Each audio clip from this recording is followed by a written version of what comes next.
Aí, bem simples. Por fim, para nós terminarmos, aí,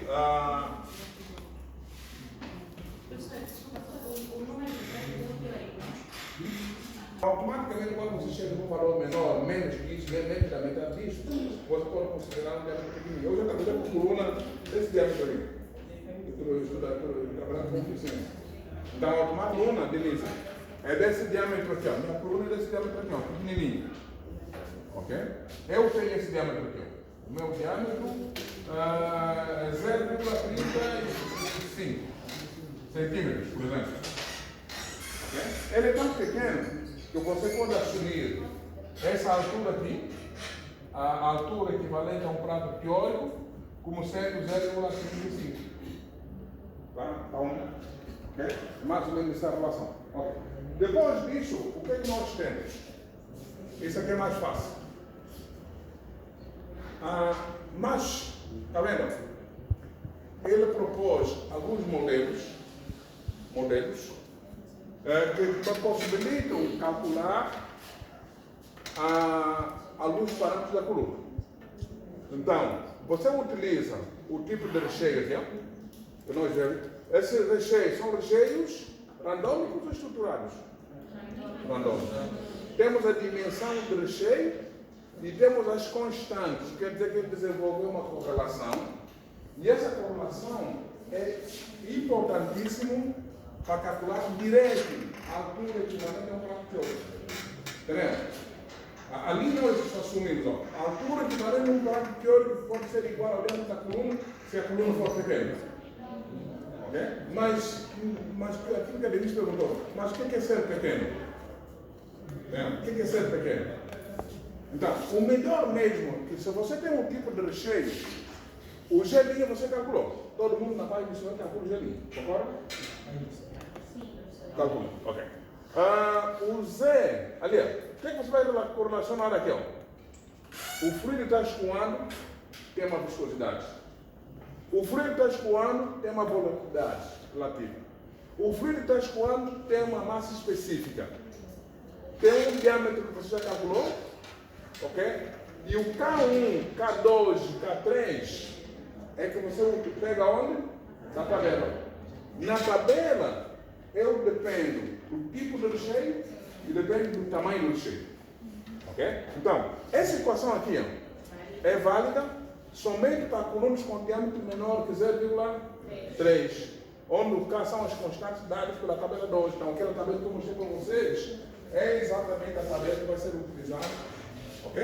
Então, eu escolhi, ó, eu vou trabalhar com celas, ok? Um recheio tipo celas de 1,5 polegada. De 1,5 polegada. Quais são os valores de K1, valor de K2 e o valor de K3? Eu tenho esses valores. O que eu faço com esses valores? Eu vou usar os valores para calcular a altura equivalente a um prato teórico. O diâmetro da coluna já calculou. O gelinho já calculou. O K1, K2, K3 dados. E o Z? O Z, você lembra?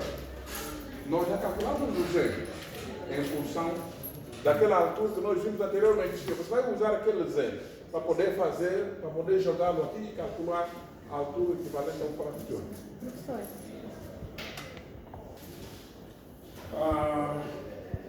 Onde mora? Nos Mirantes. É? Nos Mirantes. Mirantes, fica. Mirantes lá? Aqui atrás. Mora no Mirantes então. Sim. Aqui do lado. Ok. Então, para você ir para Mirantes, você vai de táxi? Não. Ok. Mas você pode demorar mais tempo ou menor tempo. Depende. Isto é, o seu percurso, o caminho que você escolhe, depende do tempo que você quer. Porque você, às vezes, lavar louça em casa, automaticamente o que é que você faz? Passa por outro caminho, né? Para demorar mais em cada noite. Não. Então, isto é, quando você vai na sua casa, estou querendo dizer para ti, quando você vai na sua casa, você não tem um caminho só. Você tem caminhos alternativos. Sim. Esses caminhos alternativos, dependendo do desejo que você tem para resolver o problema, todos eles podem ser úteis. Se você tem uma reunião urgente para acontecer em 5 minutos, você vai correndo para aqui. Então isso quer dizer que ele está te dando alternativas. Uma das alternativas que é dada é essa aqui. Eu quero calcular a altura equivalente para a teoria. Como é que eu calculo? Se você trabalha com um diâmetro pequeno, pode assumir isso aqui. Tem erro, mas não tão significativo. Se você tem uma coluna normal, você pode assumir isso aqui. Tem que calcular essa área que é em função do volume. Ok. Mas, cada um foi desenvolvendo alguma correlação que te possibilita calcular com maior precisão os seus dados. Quando nós trabalhamos com essas equações aqui, ele não diz qual é o tipo de recheio. Ele só está dizendo aqui para fluidos pouco viscosos. Tá? Mas quando ele utiliza essa equação aqui, esse outro modelo, ele está dizendo, companheiro, graça, os meus anéis são esses aqui. Os tamanhos são esses aqui. Tá? Eu desenvolvi uma correlação. Se você utilizar essa correlação para um tipo de recheio, eu te dou as constantes K1, K2, K3 e pega esses parâmetros aí, substitui na sua equação. Você tem a altura equivalente ao parâmetro teórico. É uma alternativa. Ok? Aí, você como bom aluno de engenharia química, o que você vai fazer? Você pega um problema, você joga, utiliza uma série de correlações para ver, de fato, quem te dá maior precisão. Olha só essa aqui. Quando você tem essa relação aqui, a altura equivalente ao prato teórico para o recheio estruturado metálico, MELAPAC, 350 tipos de recheio, em função do fator de capacidade do gás. Isso quer dizer que eu tenho que calcular o fator da capacidade do gás. Esse fator de capacidade de gás deve ser dado pela vazão do gás dividido pela raiz quadrada da massa específica do gás, entendeu? Ok. Dividido na multiplicada. Ok. Eu calculo esse fator aqui. Quando eu calcular esse fator aqui, o que eu quero calcular? A altura equivalente a um prato teórico é metro.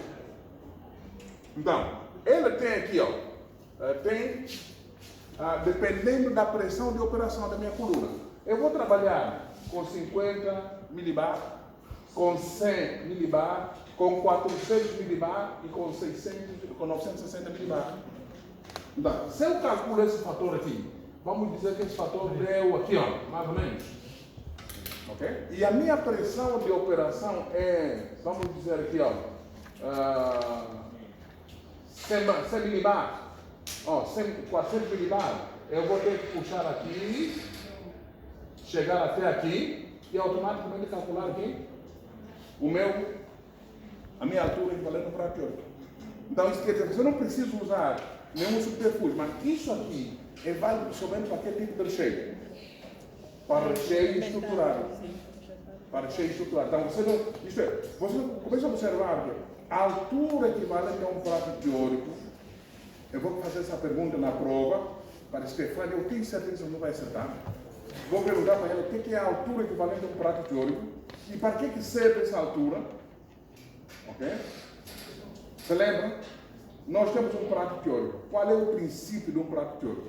Que as correntes de vapor e líquido que abandonam o prato estão em equilíbrio entre si.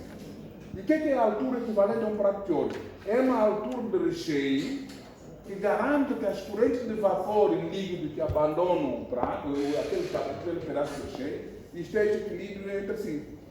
Então, isso depende necessariamente do tipo de fluido, do tipo de recheio, do tamanho do recheio. Então, você tem uma série de particularidades. É por isso que aqui entra exatamente nessa ebulição, começar a propor, de facto, modelos específicos para cada um dos casos. Entendeu? Aqui, mais uma vez, repito. Recheio estruturado. O que eu preciso? Preciso calcular o fator F. Okay? Quando eu calculo o fator F dado por essa expressão aqui, eu vou querer exatamente saber, para o meu recheio estruturado, qual é a pressão de operação. Observe a pressão de operação e faça a leitura da altura equivalente ao prato teórico. Tá? Para que serve a altura?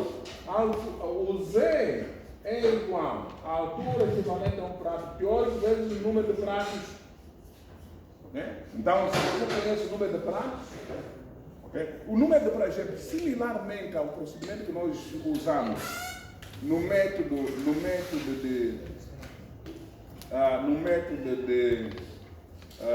McCabe-Tilly, você pode usar também com recheios. Ok?